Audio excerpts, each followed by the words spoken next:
Path of Exile 2 is definitely an improvement from its prequel in terms of accessibility, but it still has tons of systems, options, and mechanics that are confusing, aren't explained, or leave room for error.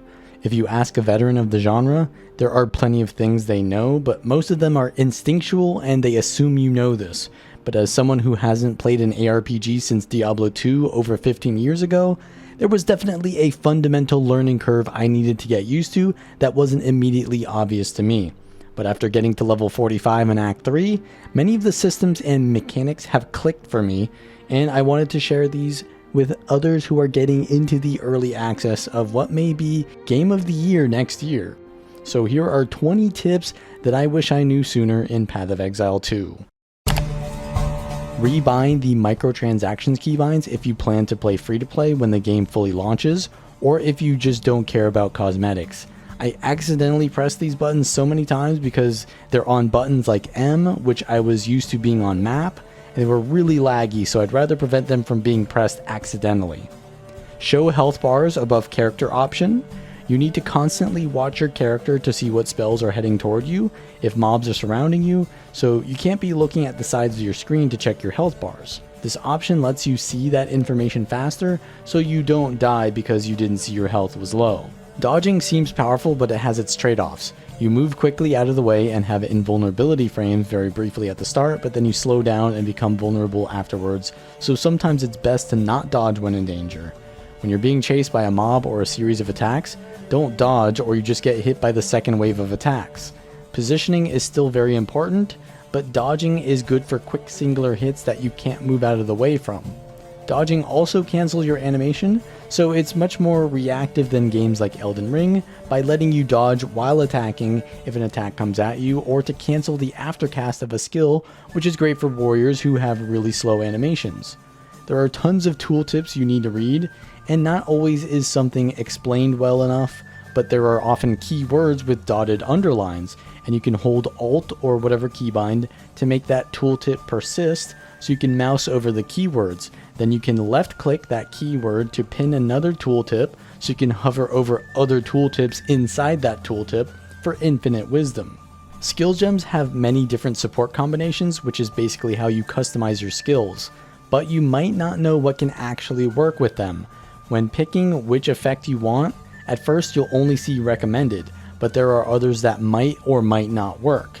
Disabling recommended allows you to see more, and the grayed out ones can't be used while the highlighted ones can.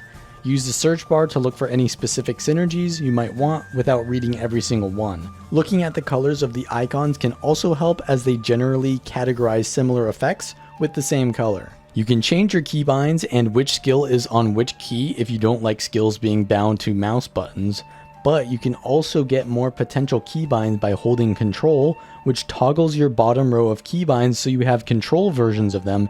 The skill tree looks confusing, but if you know what you're looking for, the only thing you really need is the most efficient path. Take the highways to travel beyond nodes that you don't want to be more efficient, but try to travel through nodes you do want if possible. These are all passive boosts, but the playstyle changing passives are the larger icons, so check these first to see where you want to go. Once again, look for the patterns because there are repeated shapes and colors, but the tip here is to go for energy shield, evasion, or armor first if you can. Some builds can one-shot things across the map, but not everyone wants to play that, and if you get stuck in a hard situation, it costs a lot of gold to redo your passive traits depending on how far you're going to go back. So find the hooded one if you really want to do that. Survival is pretty important because if you die in the maps, the mobs all respawn and you have to fight your way through again. Some bosses will have a DPS check where things just get out of control the longer it takes, which is solved by killing them faster.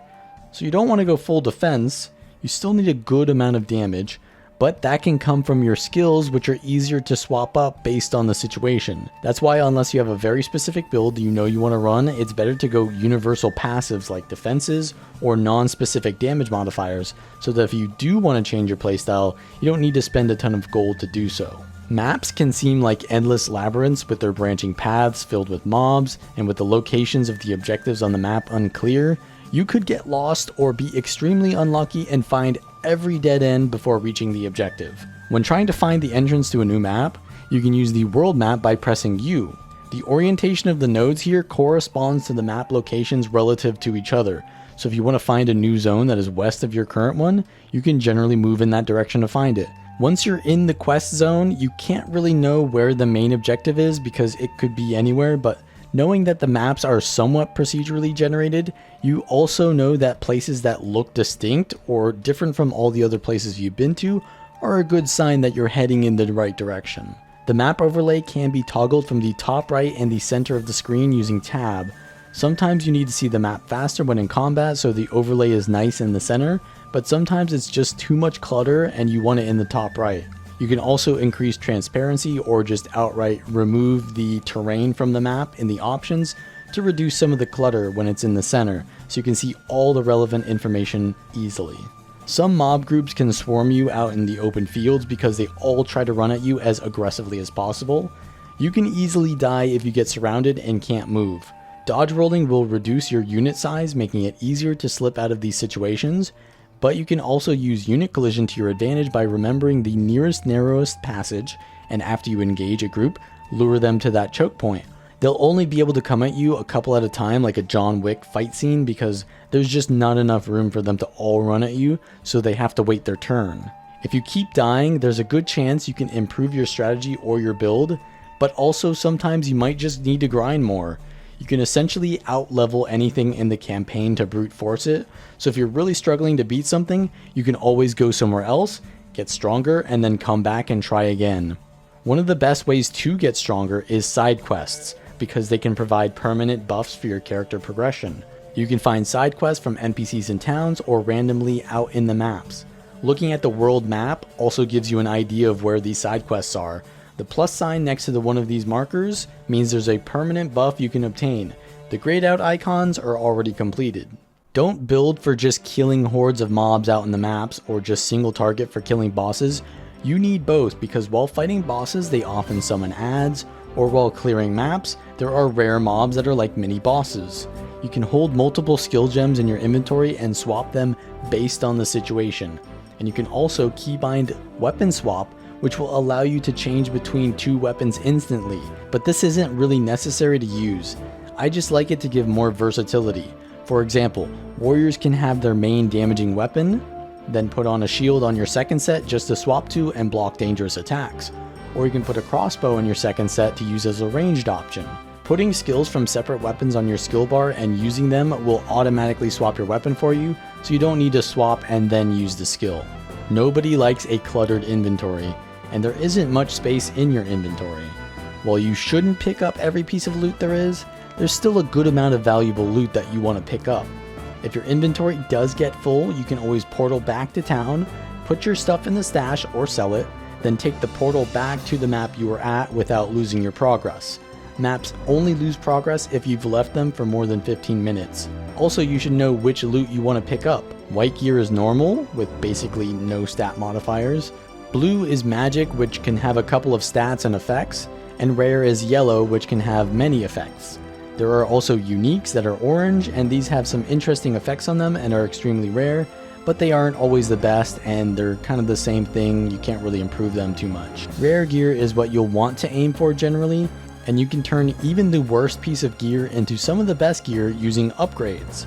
This is because gear in this game is 99% random, and using specific orbs you can turn a normal piece of gear into a magic, and a magic piece of gear into a rare one. You can also use other upgrades to add more stat modifiers, change the stats, add sockets, and improve the quality. Now if you really like the specific weapon skin, you could use a bunch of upgrades on it so it's also your best weapon, but later on you'll usually want to find an item that has already good stats on it and then upgrade it so you don't run out of upgrade resources, since all of this is highly dependent on RNG for you to get the stats that you want. So what do you do with all of your loot? First you need to identify it either using a scroll of wisdom or bringing it back to the hooded one in town. You can sell to a merchant in town or disenchant. Generally you want to sell normal or magical gear for gold, then disenchant rares for regal shards, which can stack up to make a regal orb, which allows you to make a rare item out of a magical one. You can buy magic items from the merchant with stats you want, then use upgrades to see if you get even more stats that you want. If not, you can sell it and try again. If you do get stats you want, upgrade it to rare, and hope for further RNG. If you have sockets or armor scraps on an item you don't want anymore, you can salvage it, which will delete the item, but give you artificer shards, which can stack to create artificer orbs to allow you to socket items, and armor scraps increase the quality of an item to increase the number of stats it gives. Now this is mostly a solo player game if you do nothing but progress the story and endgame content, but you can still interact with other players in town and join groups with them to go out and play cooperatively. You can invite friends, guildies, or even join public group advertisements in the social tab. If you're struggling to beat a boss, chances are you can find another player looking for the same boss and beat it together. Out in the maps, you can also find more mobs and therefore more loot when you're grouped together, but make sure you agree on the loot settings with strangers, and also downscale yourself if you're much higher level than the area that your party's in, or they'll get XP penalties. You can also trade with others. Anything you have in your inventory, you can trade. However, you cannot trade gold. Items like regal orbs or exalted orbs are used like a currency because they're generally useful to everyone, so save these up and don't waste them. Characters are made through leagues, which are like servers. Only players in the same league can play with each other, but you can swap gateways to play with other players in the same league if you decide on the same gateway. You just might have better or worse ping depending on that. Hardcore players can't play with standard players, and in the future there will be more leagues. The character you make in early access will not be deleted on the full launch of the game. They will just be in a league with only players from early access. And the final tip is that the beauty of this game is that you can play it any way you want with tons of customization and player identity, even if there's no character creator. So if any of these tips sound like they don't work for you, do what sounds best for you, because there's only one chance you get to play the game for the first time. And if you do end up playing the end game content, there will be plenty of time for optimizing then. So if you found this video helpful, then please like it. Subscribe if you want to see me make a video showing off my Pyro Witch build, and I'll see you all next time.